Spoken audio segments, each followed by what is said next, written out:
सर्वेभ्यो नमो This नमः। call is now being recorded.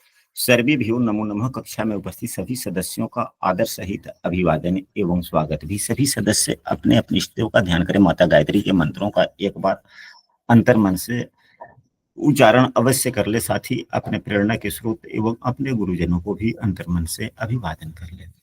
हम लोगों के द्वारा प्रतिदिन कुंडली फलादेश पर आधारित कक्षा आयोजित की जाती है। जैसा कि आप लोग व्हाइट बोर्ड पर देख रहे हैं कि कुंभ लग्न में गुरु शुक्र कैसे फल देते हैं। यहाँ पर भाव लिखना हम भूल गए। दूसरे भाव में कैसे फल देते हैं, दूसरे भाव में कैसे फल देते हैं।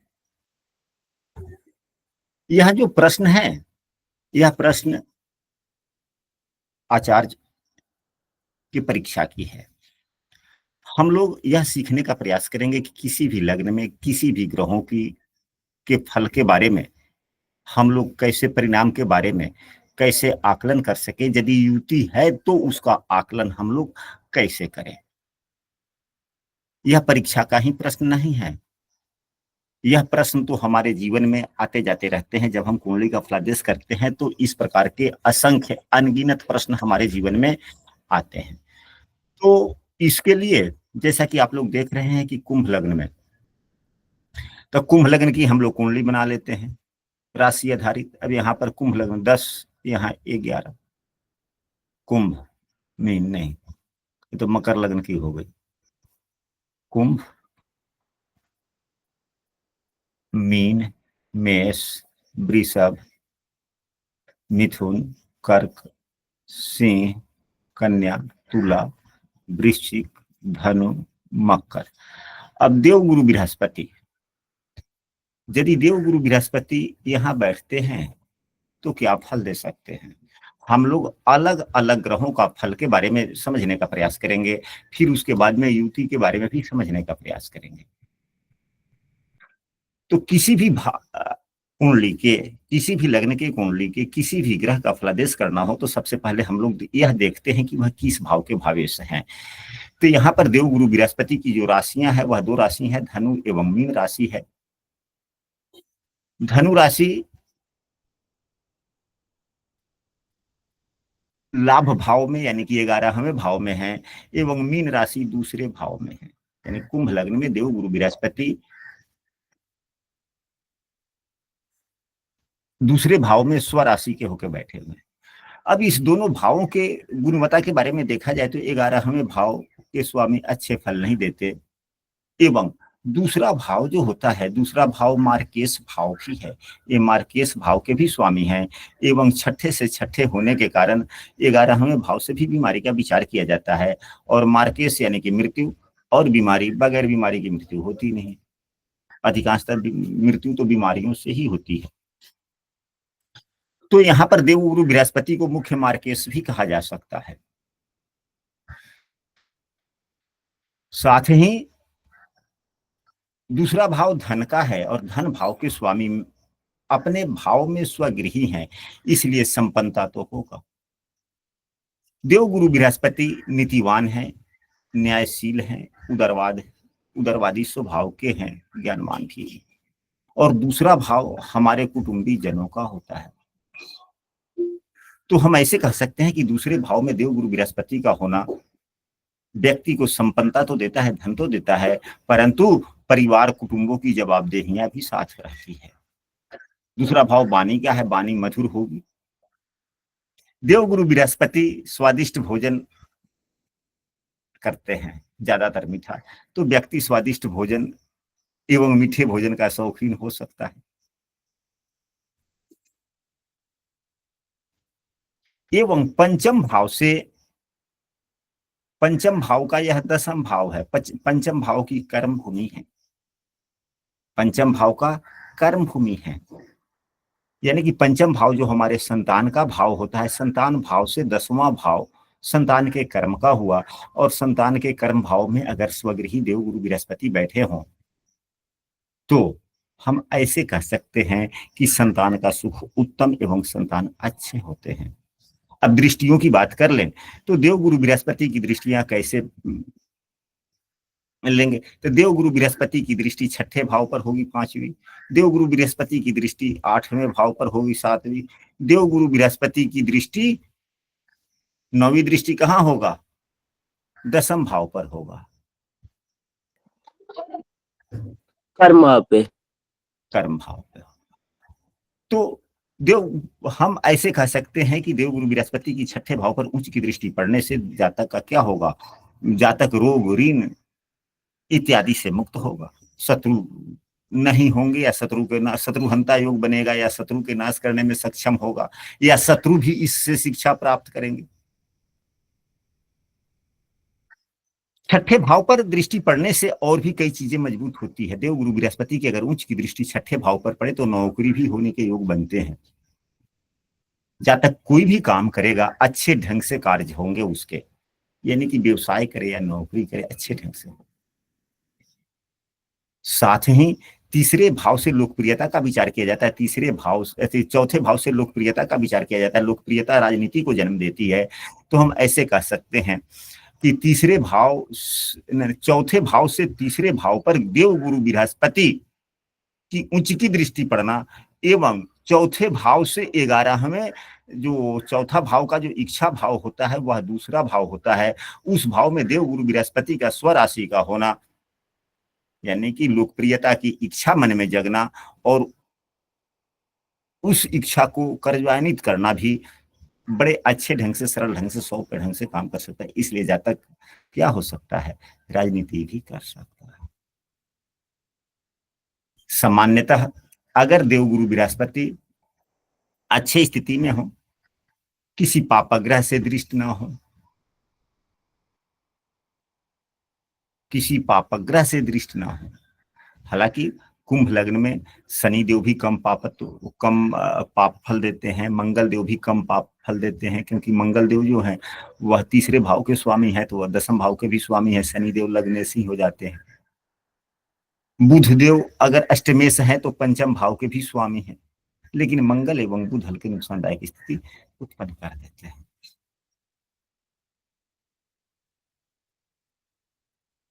कभी कभी ऐसा होता है, कभी कभी ऐसा होता है कि अगर देवगुरु बृहस्पति दूसरे भाव में होते हैं कुंभ लग्न में, तो यह क्या है? यह अच्छी स्थिति नहीं कही जाती है। अन्य भी अगर संतानहीन के योग हों तो थोड़े नुकसान भी कर देते हैं, यानी कि संतान से समस्याएं, संतान सुख की कमी, क्योंकि मुख्य रूप से 11वें भाव के भी तो स्वामी हैं, अकारक भी तो हो गए। अकारक नहीं है लेकिन फिर भी थोड़े बुरे फलदाता हो गए। अब इसके बाद में हम लोग चलते हैं कि शुक्रदेव की अगर फल की बात की जाए तो शुक्रदेव क्या फल देते हैं कुंभ लग्न में? शुक्रदेव, अब शुक्रदेव यहाँ पे अति योग कारक ग्रह है, यानी केंद्र भाव एवं त्रिकोण भाव दोनों ही भाव के स्वामी हैं शुक्रदेव। दूसरे एवं 9म भाव के स्वामी हैं। और शुक्रदेव क्या हैं? यह लग्नेश के मित्र भी हैं और योग कारक ग्रह भी हैं, एवं साथ ही शुक्रदेव यहाँ दूसरे भाव में उच्च के भी हैं। तो यह सर्वोत्तम फल प्रदाता हो जाता है। कुंभ लग्न में शुक्रदेव की दूसरे भाव में स्थिति सबसे अच्छा फल देने वाला होता है। जहां पे शुक्रदेव दूसरे भाव में होते हैं, अच्छी स्थिति में होते हैं, तो वाणी में विनम्रता काफी देते हैं। वाणी में विनम्रता अधिक देते हैं, कुटुंबी जनों का साथ सहयोग मिलता है, माँ का भी सुख मिलता है, क्योंकि माँ के भाव में इन्हीं की अपनी राशि है और उस राशि से 11वें बैठे हुए हैं। 11वें बैठे हुए यदि जिस भाव के 11वें यदि कोई भी शुभ ग्रह हो तो उस भाव का फल उत्तम मिलता है, यह नियम है। यदि यहीं 11वें भाव में कोई भी ग्रह बैठ जाए तो लग्न को अच्छा फल देता है, लग्न को सपोर्ट करता है। ठीक उसी प्रकार शुक्रदेव सपोर्ट कर रहे हैं किसको? तो चौथे भाव को। चौथा भाव माँ का भी है, शुक्रदेव स्त्री ग्रह भी है, तो अच्छा फल मिलने की संभावनाएं बन जाती है, उत्तम सुख होता है। गुरु जी आठवें भाव पर नीच की दृष्टि पड़ेगी। हाँ, 8वें भाव पर नीच की दृष्टि पड़ेगी। इसके फल ऐसे हो सकते हैं कि नीच की दृष्टि पड़ने से जो व्यक्ति अपने भविष्य के बारे में जो परिकल्पना करेगा, सोचेगा, वह उसका सोच उतना अच्छा नहीं हो पाएगा, सोच कार्यान्वित नहीं हो पाएगी। एवं बीमारी प्रदाता भी बनेगा। लेकिन योग कारक ग्रह, हम लोगों ने पूर्व की कक्षाओं में पढ़ा है, यदि कोई ग्रह योग कारक हो जाए और वह शुभ ग्रह भी हो, तो शुभ ग्रह कम समस्याएं देते हैं, हल्का समस्याएं देते हैं, उसी प्रकार की समस्याएं देते हैं जो व्यक्ति सहन कर सके। पापग्रह की समस्याएं जो होता है वह अच्छा नहीं होता। पापग्रह की समस्याएं अच्छा नहीं होता, वो ज्यादा कष्ट देते हैं, दर्द देते हैं।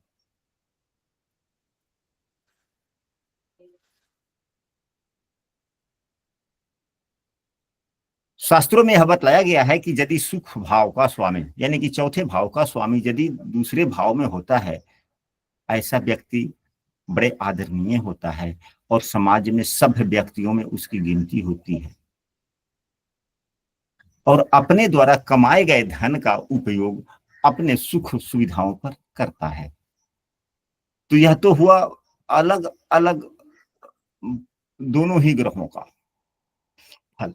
अब यहां पर देखा जाए, यदि दोनों ग्रहों की युति हो तो क्या फल हो सकता है? दोनों एक दूसरे के शत्रु हैं। हालांकि शुक्रदेव गुरु को शत्रु नहीं मानते, शुक्रदेव गुरु को सम मानते हैं, लेकिन तत्कालिक शत्रुता हो गई। एक देव गुरु बृहस्पति शुक्र को शत्रु मानते हैं, इसलिए यह तत्कालिक शत्रुता और नैसर्गिक अति शत्रु, यानी कि दोनों आपस में शत्रु हो गए। लेकिन दो विद्वानों की शत्रुता भी अच्छी ही होती है। गुण धर्म में काफी समानताएं भी हैं, दोनों ही शुभग्रह हैं, दोनों ही ज्ञान के कारक हैं। एक ज्ञान की विवेचना है, देव गुरु बृहस्पति जहां ज्ञान की विवेचना है, वहीं शुक्रदेव ज्ञान का निचोड़ भी। तो अगर हम विवेचना करते हैं, निचोड़ निकालने की शक्ति नहीं है, तो फिर उस ज्ञान का कोई लाभ नहीं। अगर हमें निचोड़ निकालने की शक्ति तो है परंतु ज्ञान ही नहीं, फिर निचोड़ निकालने की जो शक्ति है वह किस काम का? इसलिए दोनों ही ग्रह एक दूसरे से गुण धर्मों में काफी समानता भी है। हाँ, केवल विषमता इतनी ही है कि देव गुरु बृहस्पति जहां उदारता की तरफ जाते हैं, आध्यात्मिकता की तरफ लेकर जाते हैं, वहीं शुक्रदेव विलासिता की तरफ लेकर जाते हैं। इन्हीं दोनों गुण धर्मों में अलग होने के कारण इन दोनों में शत्रुता है। देवगुरु बृहस्पति आध्यात्मिकता की तरफ लेकर जाते हैं और शुक्रदेव विलासिता की तरफ विलासिता की तरफ लेकर जाते हैं। और गुरु एवं शुक्र यदि कुंभ लग्न के दूसरे भाव में होते हैं तो व्यक्ति बहुत ही अच्छा हो सकता है। इस प्रकार से हम लोगों को किसी भी लग्न में भावेशों को, स्थितियों को, और वह किस स्थिति में है, उच्च के हैं, नीच के हैं, स्वराशि के हैं, उस स्थिति को ध्यान करते हुए हम सबों को फ्लरिश करने का प्रयास करना चाहिए। क्या हुआ, हम अब चलते हैं मेष लग्न को आधार मानकर हम लोग कुछ ग्रहों के फल के बारे में समझने का प्रयास करते हैं।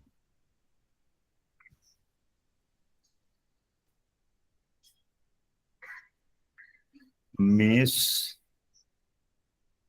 लग्न में सूर्य मंगल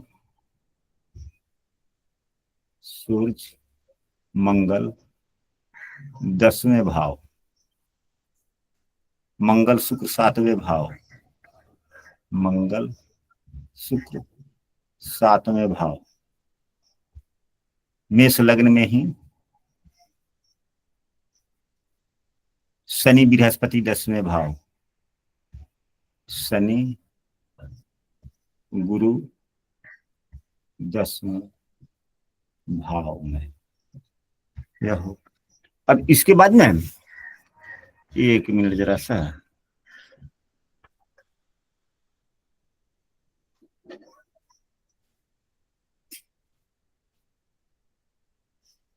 हाँ,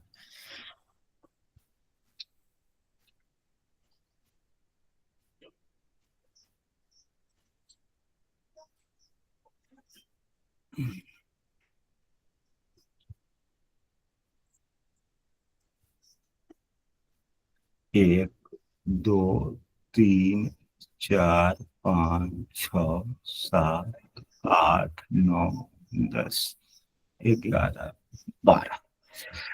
तो आइए शुरू करते हैं। अभी का विषय वस्तु है कि मेष लग्न में सूर्य मंगल 10वें भाव में, मंगल शुक्र 7वें भाव में, शनि गुरुदेव 10म भाव में कैसे फल दे सकते हैं। तो मेष लग्न में सबसे पहले यह देखा जाए सूर्य की स्थिति को। यदि सूर्य मंगल की बारे में फलादेश करना है तो सबसे पहले सूर्यदेव का देख लिया जाए कि सूर्यदेव किस भाव के स्वामी है। तो सूर्यदेव पंचमेश है, सूर्यदेव पंचम भाव के स्वामी हैं, त्रिकोण भाव के स्वामी हैं।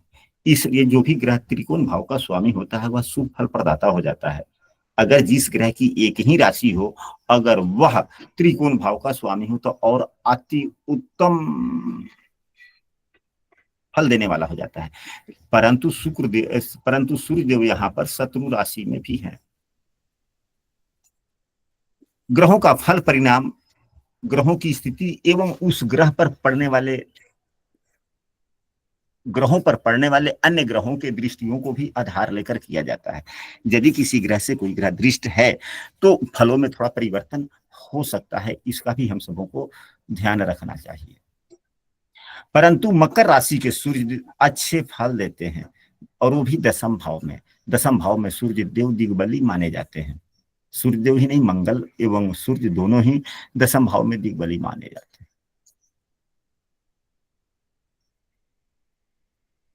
अतः यहां पर सूर्यदेव उत्तम फल देते हैं। जातक प्रतिभावान होता है, पराक्रमी होता है एवं यदि पंचम भाव का स्वामी 10म भाव में दिग्बली होकर बैठता है तो यह नेतृत्व क्षमता काफी देता है। एवं इनकी दृष्टि चौथे भाव पर भी पड़ती है, जो मित्र की दृष्टि पड़ती है। अच्छा ही फल देते हैं, घर भूमि भवन मकान इत्यादि की सुख सुविधा देते हैं।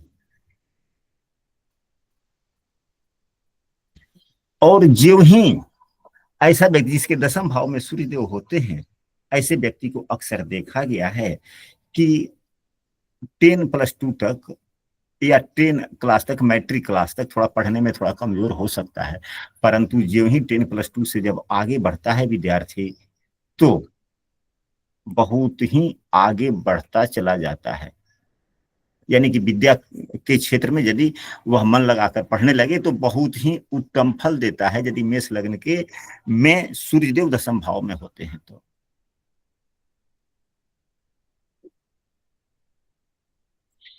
मेष लग्न की कुंडली में सूर्यदेव 10म भाव में होते हैं तो यह मठ मंदिर में पैसा थोड़ा अधिक ही, यानी कि दान करने का अच्छा फल देता है।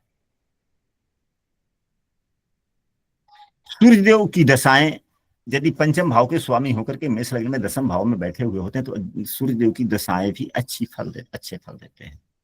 अब इसके बाद में चलते हैं मंगल देव पर बात करते हैं कि मंगल देव मेष लग्न में 10म भाव में कैसे फल देते हैं। फिर इनके भी फल पर हम लोग विचार कर लेंगे, फिर इसके बाद में दोनों की युतियों के फल पर भी विचार करेंगे। मंगल देव को देखा जाए लग्नेश भी हैं एवं अष्टमेश भी हैं। मंगल देव लग्नेश एवं अष्टमेश भी हैं।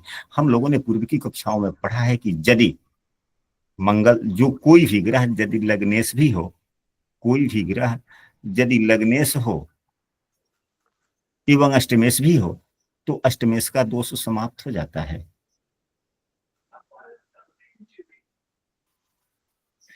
स्थिति इनकी कैसी है तो यह केंद्र भाव में उच्च के होकर बैठे हैं और दिग्बली भी हैं। तो यह जब भी कोई ग्रह केंद्र भाव में अच्छे स्थिति में होता है तो कुल दीपक योग बनाता है। एक दूसरा पंच महापुरुष योग में एक योग होता है जिसे रोचक योग कहते हैं। रोचक योग भी बना। रोचक योग महापुरुषों में मान के यह पंच महापुरुष योग में से एक योग है। तो मंगल के सहारे, यानी कि मंगल क्या है, उत्साह है, मंगल क्या है, पराक्रम है, मंगल क्या है, शारीरिक शक्ति है, मंगल क्या है, आत्मबल है, मंगल क्या है, सेना में उच्च पदाधिकारी है। इन क्षेत्रों में किसी न किसी क्षेत्र में व्यक्ति काफी आगे तक चला जाता है और बहुत बड़ा ख्याति भी प्राप्त करने की संभावना बनती है। परंतु यहां पर सिर्फ वैसे सामान्य फल की हम लोग चर्चा कर रहे हैं। नवमांश में या D10 में, सबसे ज्यादा तो D10 में जो कर्म कुंडली है, उस कुंडली में यदि ये ग्रह लोग नीच के हो जाएं, उस कुंडली के बुरे भाव में 6ठे 8वें 12वें भाव में बैठ जाए, तो फिर क्या होगा? फिर यह फल उतना नहीं मिलेगा, दिखेगा तो परंतु मिलेगा नहीं। अंश बल से कमजोर हो, राहु के साथ युक्त हो, तो वह ऐसा फल नहीं मिलेगा। सामान्यतः मंगल देव के होने से जातक ज्यों ही घर में जन्म लेता है, सबसे बड़ी बात यह है कि हमने पूर्व की कक्षाओं में शायद यह बात कही है या नहीं कहा है, यदि मंगल देव के द्वारा रोचक योग बन रहा हो पंच महापुरुष में, या बुध देव के द्वारा जो योग बनते हैं पंच महापुरुष योग में, वो उसे क्या कहते हैं? आप लोगों को ज्ञात होना चाहिए, कम से कम कुछ तो आप लोग वो भी बोले, तब पता चल सके कि आप लोग कक्षा में जुड़े हुए हैं, हम भी कक्षा में। एक बार रिपीट कर दीजिए। हाँ जी, भद्र योग बोलते हैं बुध के योग। हाँ जी, भद्र योग। बुध के द्वारा भद्र योग बने, देवगुरु बृहस्पति के द्वारा हंस योग बने, शुक्रदेव के द्वारा मालव्य योग, शनि देव के द्वारा दस योग।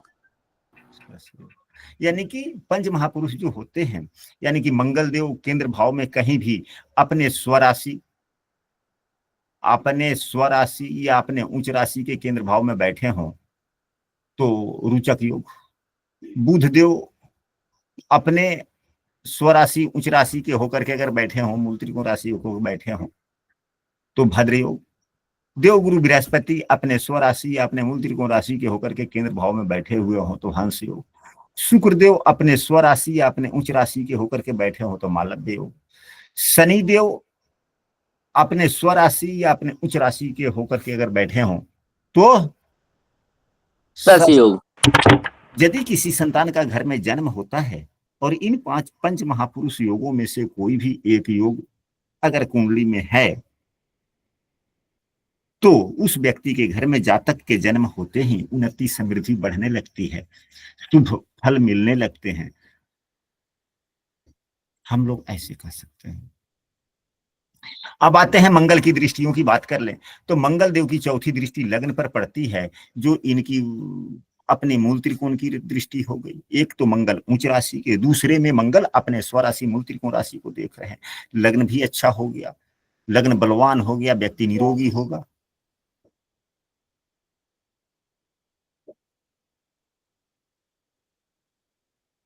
आत्मबल का धनी होगा, लेकिन थोड़ी सी वाणी में थोड़ी सी उग्रता हो सकती है।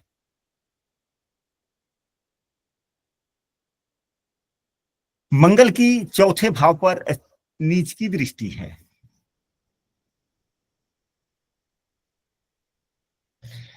लेकिन मेष लग्न में यदि मंगल दशम भाव में होते हैं तो उनकी चौथी सातवीं नीच की जो दृष्टि है उतनी नुकसानदायक नहीं होती, एवं आठवीं दृष्टि इनके पंचम भाव पर होता है। अब क्यों नहीं? क्योंकि यह काल पुरुष के कुंडली में यहाँ कर्क राशि होता है और यहाँ के अधिपति जो होते हैं, कारक जो होते हैं, चंद्रमा होते हैं। कहीं ना कहीं किसी न चंद्रमा चाहे कुंडली में कहीं भी क्यों ना हो, कुछ ना खुद कुछ चंद्रमा अपना फल चौथे भाव के लिए देते रहते हैं, क्योंकि चौथे भाव के कारक भी हैं। लेकिन नीच की दृष्टि तो है, तो थोड़ा घर परिवार से संबंधित उग्रता समस्याएं, बोलचाल में थोड़ी समस्याएं कभी कभी आने की संभावनाएं हो सकती है। पंचम भाव पर इनकी मित्रवत दृष्टि होना, तेजस्वी पुत्र, क्योंकि अग्नि राशि पहले से है और लग्नेश जो अग्नि तत्व के हैं और अग्नि राशि पर ही देख रहे हैं, इसलिए तेजस्वी एवं एक जो होता है ना, जिसको अंग्रेजी में बोलते हैं शार्प माइंडेड, हिंदी में क्या कहेंगे उसे?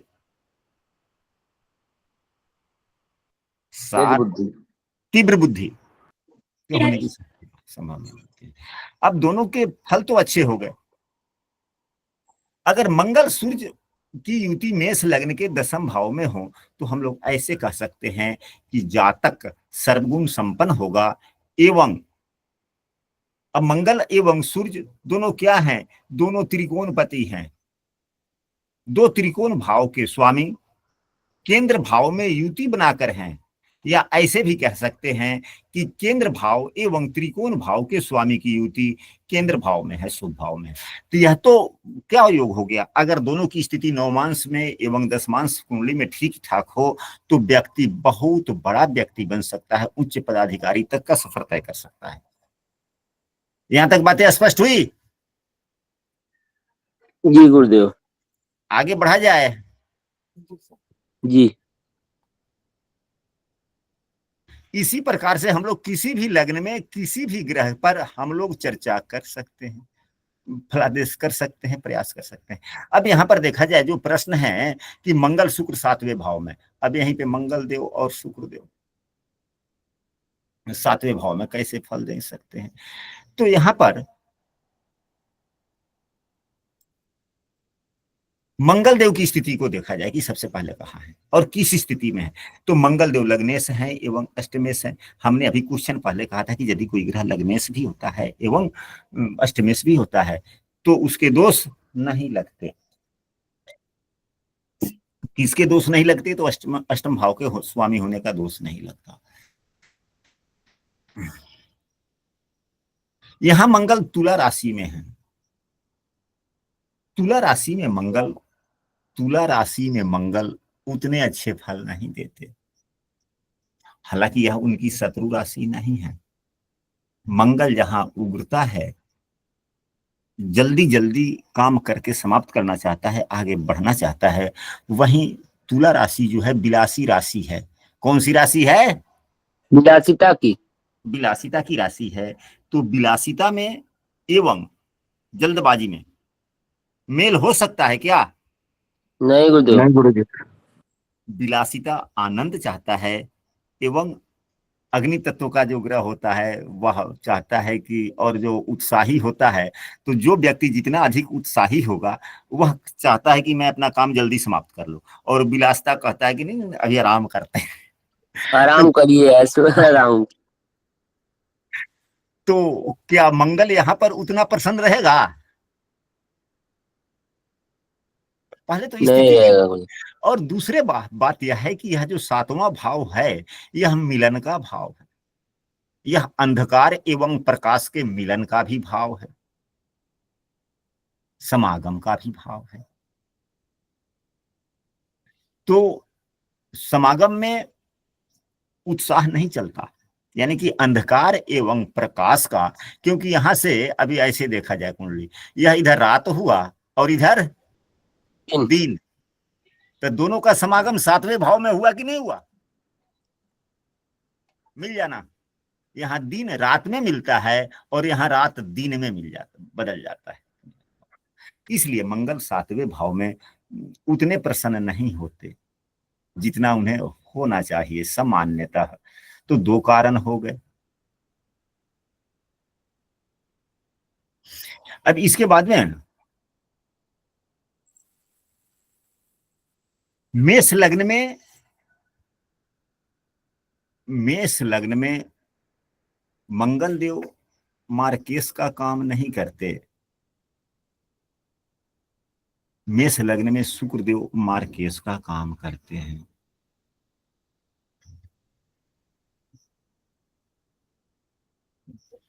और मंगल देव जहां लग्नेश हैं, यहां देखिए हमने दो कारण बतलाए कि मेष पर लग्न में शुक्र मंगल देव प्रसन्न नहीं होता। हमने कहा है ना, कोई एक शब्द है, हमने कहा है कि मेष लग्न के 7वें भाव में मंगल प्रसन्न नहीं होता। उसके एक और कारण है। मंगल क्या है? मंगल लग्नेश है, यानी कि व्यक्ति स्वयं है। और किस राशि में है? तो तुला राशि में है। तुला राशि के स्वामी शुक्र देव की एक दूसरी राशि भी है वृषभ, जो दूसरे भाव में है। दोनों मार्केश भाव के स्वामी हैं शुक्रदेव।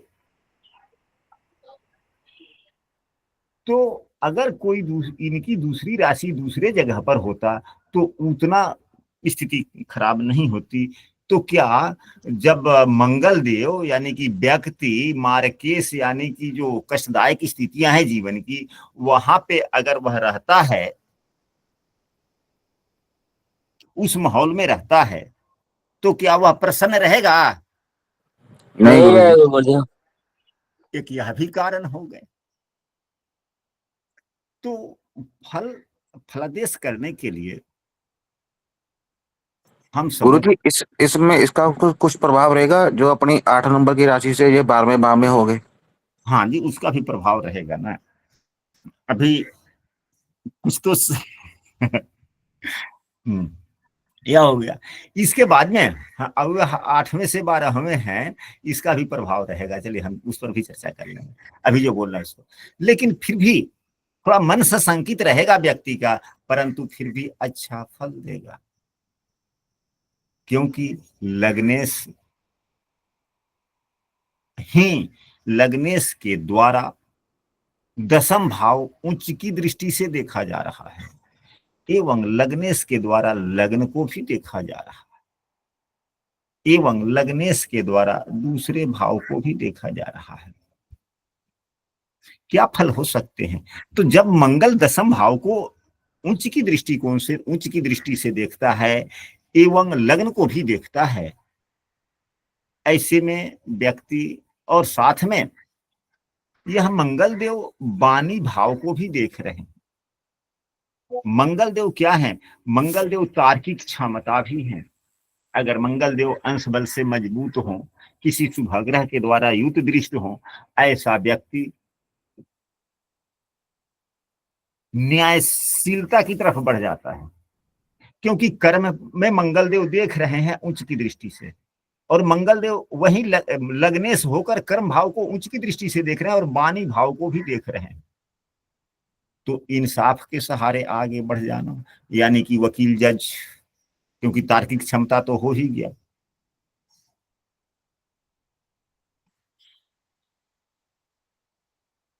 सरकारी नौकरी के भी योग बनते हैं। यदि 7वें भाव में मंगल देव होते हैं मेष लग्न में, ऐसा व्यक्ति कोई काम शुरू कर ले, तो जब तक वह उसका काम समाप्त नहीं होता तब तक उसे सुख नहीं मिलता, यानी कि काम समाप्त करके ही दम लेना चाहता है, यदि उससे होने वाला है तो। 7वें भाव में मंगल के होने से कुंडली को मांगलिक भी बनाती है। हालांकि मांगलिक योग के परिहार भी होते हैं ढेर सारे, यहाँ पर हम लोग मांगलिक योग पर चर्चा नहीं कर रहे हैं। यह अपने घर परिवार का पालन पोषण भी करता है, परंतु 7वें भाव में मंगल का होना थोड़ा दाम्पत्य जीवन में कटुता भी लाता है। मंगल की दृष्टि लग्न पर पड़ने से व्यक्ति थोड़ा स्वभाव का हो गया, थोड़ा सा उग्र स्वभाव का, क्रोधी स्वभाव का। अब इसके बाद में हम लोग चलते हैं शुक्रदेव पर चर्चा कर लेते हैं। शुक्रदेव की जो बात करें, यह मंगल की स्थिति हो गई 7वें भाव में, और शुक्रदेव की स्थिति की बात की जाए तो शुक्रदेव कैसे फल देते हैं? सामान्यतः शुक्रदेव अच्छे ही फल देंगे, क्योंकि यहाँ पर मालव्य योग बन रहा है। यहाँ पर मालव्य योग बन रहा है। मालव्य योग बन रहा है, तो जब जिस ग्रह से मालव्य योग बन रहा हो, पंच महापुरुष योग बन रहा हो, लग्नेश के साथ में हो, यानी कि त्रिकोणपति, केंद्रपति, यानी केंद्र भाव का स्वामी भी मंगल है, लग्न और त्रिकोण भाव के भी स्वामी मंगल हैं, उसके साथ उससे युक्त होकर शुक्रदेव मालव्य योग बना रहे हैं, तो अच्छे फल मिलेंगे कि नहीं मिलेंगे? मिलेंगे गुरुदेव, अच्छे फल मिलेंगे। अब इसके बाद में हम लोग चलते हैं कि 10वें भाव में शनि गुरु जी, गुरु का। हाँ जी, गुरु जी हाँ जी, बोला जाए। दूसरे भाव के भी स्वामी हैं और सप्तम भाव के स्वामी जो है, जो मार्केट होता है, हाँ, तो मार्केश का तो गुण धर्म हो ही गया। तो उनकी यदि दशाएं आएंगी त्रिशांश कुंडली में भी, अगर शुक्र की स्थिति खराब है, नवमांश में खराब के हो जाएं, नीच के हो जाएं, या और भी छठे आठवें बारहवें के स्वामी से दृष्ट हो जाएं, या नवमांश में उसी राशि में बैठ जाएं, कन्या वृश्चिक या मीन राशि में, तो समस्याएं देंगे ना। यानी कि अकेले एक आदमी चाहे कितना भी नुकसान पहुंचाने वाला हो, नुकसान नहीं दे पाता है जब तक उसमें कुछ सहयोग ना आ जाए और उनकी दशाएं ना आ जाए। तो हमें शुक्रदेव की पूजा आराधना करनी चाहिए, तो यह संपन्नता भी देगा। एवं थोड़ी अपनी दशाओं में, यह इनकी जब दशाएं चलेगी क्या होगा, तो इनकी दशाओं में आय के नए नए साधन खुलेंगे। साथ में पुरानी कोई बीमारी है तो वह भी बीमारी बढ़ सकती है, या नई बीमारी जन्म ले सकते हैं। तो खास करके जब इस मेष लग्न की कुंडली में शुक्रदेव की दशाएं चले, जब मेष लग्न की कुंडली हो, शुक्र की दशाएं चले और कष्टदायक स्थिति, बीमारी से संबंधित स्थिति है, तो दवा से ज्यादा प्रभाव भोजन का हो जाता है। भोजन पर ध्यान दें कि भोजन कैसा है। यदि शुक्रदेव की अंतर्दशा चल रही है, मेष लग्न में मार्केश की दशा होगी, तो यदि हम भोजन पर अपना स्थिति अच्छा रखेंगे, क्योंकि दूसरा भाव मुख्य मार्केश का है, तो यदि हाँ, और दूसरा भाव भोजन का भी है, तो थोड़ी बीमारी कम होगी। हालांकि मृत्यु तो सभी की निश्चित है, हमारी भी है, लेकिन उसका एक अपना निश्चित दिन है। आज तक जो पृथ्वी पर आया, कोई रह पाया है क्या? नहीं गुरुदेव। तो जाना तो हम सबों को है, लेकिन सबका अपना अपना एक अलग अलग समय है। अब हम लोग चलते हैं, यदि देव गुरु बृहस्पति 10वें भाव में हो और शनि देव, अब शनि देव या देव गुरु बृहस्पति, तो यहाँ पर दो ग्रह की बात हो गई। यहाँ पर शनि देव जो हैं अपने स्वराशि के हैं, देव गुरु बृहस्पति के लिए देखें वो अपने नीच राशि में है। जो हम लोग चर्चा करने जा रहे हैं यह नीच के ग्रह पर करेंगे।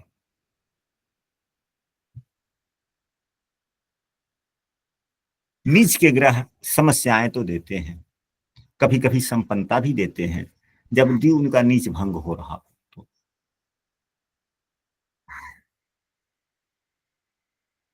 तो यहाँ पर सबसे पहले देवगुरु बृहस्पति की ही चर्चा कर लेते हैं। देवगुरु बृहस्पति भाग्य भाव के स्वामी भी हैं एवं व्यय भाव यानी कि खर्च भाव के भी स्वामी हैं।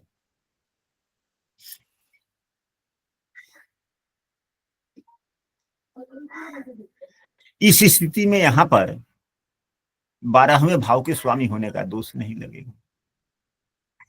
10वें भाव में देवगुरु बृहस्पति नीच के हैं,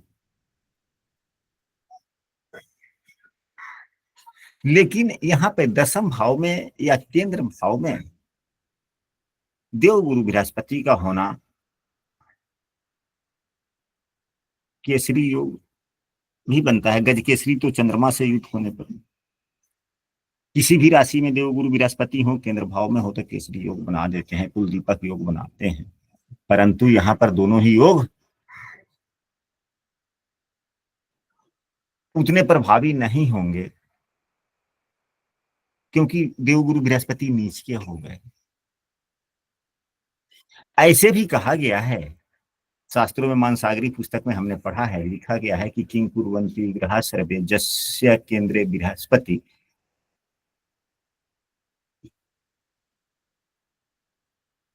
तो दूसरे कोई ग्रह क्या करेंगे जब देवगुरु बृहस्पति केंद्र में हो। तो देवगुरु बृहस्पति अच्छे स्थिति में होंगे तब तो, लेकिन यहाँ पे तो नीच के हैं तो बुरे फल देंगे। अब इनकी दृष्टियों की बात की जाए तो दृष्टि इनकी दूसरे भाव पर, चौथे भाव पर एवं छठे भाव पर पड़ेगी।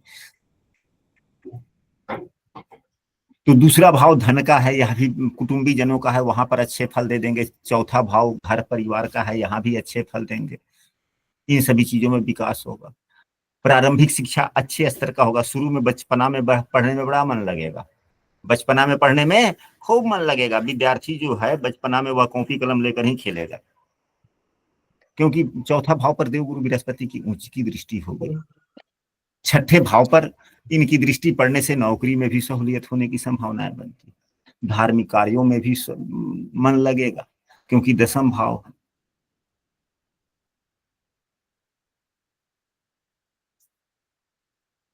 अब यहां पर देखा जाए कि कुछ बुरे फल तो देखने को मिले, लेकिन यदि यहीं पे शनि देव के साथ में है तो नीच भंग भी हो गया, और शनि देव के कारण सस योग का निर्माण हुआ, जो पंच महापुरुष योग में एक योग है। बहुत अच्छे फल हो गए।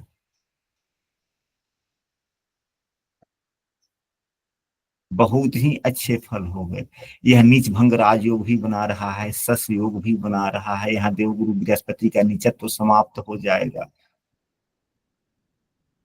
यहाँ नवमेश एवं दसमेश की यानी कि भाग्य भाव कर्म भाव के स्वामी की युति हो गई। फिर तो व्यक्ति उद्योगपति भी हो सकता है। यानी कि नवम एवं दसम भाव के स्वामी की युति दसम भाव में हो जाए और दसम भाव के स्वामी के द्वारा नीच भंग राज योग का निर्माण हो रहा हो, इससे बढ़िया और क्या हो सकता है? यह सबसे उत्तम योग है या नहीं है? है गुरुजी। तो कहने का मतलब है कि किसी भी लग्न में किसी एक ग्रह का फलादेश कैसे करें, किसी दो ग्रह की युति का फलादेश कैसे करें, क्या फल हो सकता है? तो अभी हम लोग समय है थोड़ा सा इसी पर थोड़ा और विशेष चर्चा कर लेते हैं। देवगुरु बृहस्पति मेष लग्न में 10वें भाव में देवगुरु बृहस्पति एवं अन्य सभी ग्रहों के युति। 2-4-5 मिनट समय है तो थोड़ा सा संक्षिप्त चर्चा कर लेते हैं। अब यहीं पे देवगुरु बृहस्पति हो और सूर्य से इनकी युति हो। सूर्य से यदि युति है तो भी यह अच्छा बात है, सरकार द्वारा लाभ प्राप्त होगा, सरकारी नौकरी के योग बनते हैं। यदि यहीं देवगुरु बृहस्पति एवं चंद्रमा का अगर युति हो जाए तो नीच भंग भी हुआ। हालांकि सूर्य से युति है तो थोड़ा सा नीच के ग्रह जो देवगुरु बृहस्पति हो गए तो उनके उपाय करने चाहिए। मतलब कि पीले वस्तुओं का दान करना चाहिए संकल्प के साथ। अगर चंद्रदेव हो गए तो गजकेसरी योग भी बना और यह नीच भंग राज योग भी बना। बहुत ही उत्तम बातें हो गई।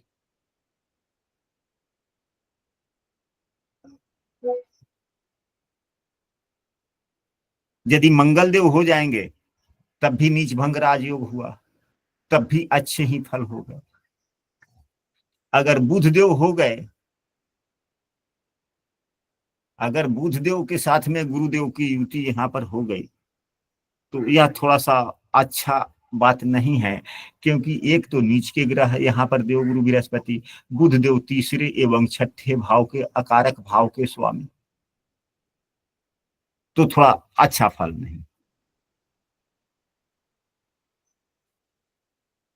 नीच के गुरु और साथ में बुध, यानी कि वाचाल वाणी के कारण समस्याएं आने की काफी संभावना। ऐसे व्यक्ति को थोड़ा सावधानी के साथ बोलना चाहिए। अगर शुक्र से युक्त हैं तब भी अच्छा फल देंगे, क्योंकि शुक्र अपने मित्र राशि में तो है। शनि पर हम लोगों ने चर्चा कर लिया।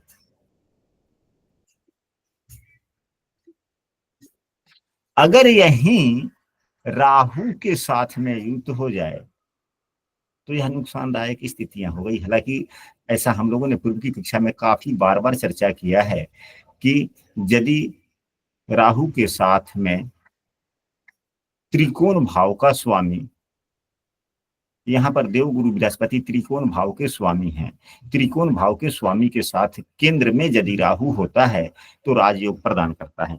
ऐसा हमने कई बार कहा है, हमारे गुरुजनों ने भी कहा है, पुस्तकों में भी देखने को कहीं कहीं मिलती है। मिलता है कि नहीं मिलता है? मिलता है गुरुदेव। लेकिन यह राजयोग भंग हो गया यहाँ पे। अगर यही लग्न में होता तो फल मिलता, चौथे भाव में होता तो फल मिलता, सातवें भाव में होता तो फल मिलता, लेकिन दसम भाव में फल खराब हो गया, क्योंकि दसम भाव में देवगुरु बृहस्पति स्वयं नीच के हैं। हालांकि ग्रहण योग तो लगा ही, वह ग्रहण योग अलग है, लेकिन राहु के साथ में तो कोई भी ग्रह होता है तो ग्रहण योग लग जाता है। लेकिन राहु राजयोग भी तो देते हैं दसम भाव में। लेकिन जो साथ में ग्रह है वही नीच का हो तो क्या राजयोग प्रभावी होगा? नहीं होगा। यह राजयोग बाधक हो गया। आशा करते हैं कि आज की सभी विषय वस्तु आप लोगों को स्पष्ट रूप से समझ में आया होगा। यदि आज की कक्षा आप लोगों को अच्छी लगी है, यदि आज की कक्षा आप लोगों को अच्छी लगी है तो इस कक्षा की वीडियो आप लोग अपने मित्रों को भी शेयर करें और बोले कि हम लोगों के द्वारा प्रतिदिन कक्षा आयोजित की जाती है और कोई शुल्क नहीं लगता। हाँ, जो सदस्य जो इच्छा है, जो गुरु दक्षिणा देना चाहते हैं, दे सकते हैं। इसकी कों बाध्यता नहीं है कि कितना दें, जो इच्छा हो वहीं दें, क्योंकि यह देव विद्या है और देव विद्या के आदान प्रदान के माध्यम से अगर हम लोगों का ज्ञान बढ़े, यह इसका प्रमुख उद्देश्य होना चाहिए। जहां तक मेरे गुरुजनों का कहना है, यदि हमारी वाणी में किसी भी प्रकार की अगर आप लोगों को भावनाएं आहत हुई हो तो कृपया नहीं गुरुदेव, इसे नजरअंदाज करें एवं हम लोग ऐसे ऐसे कार्य करें जिससे हम सबों का ज्ञान बढ़े। यही उत्तम बात है। हम सभी एक दूसरे के पूरक हों। गुरु जी, अगर कर्क लग्न कुंडली में मंगल देव उच्च के हो तो व्यक्ति के जीवन में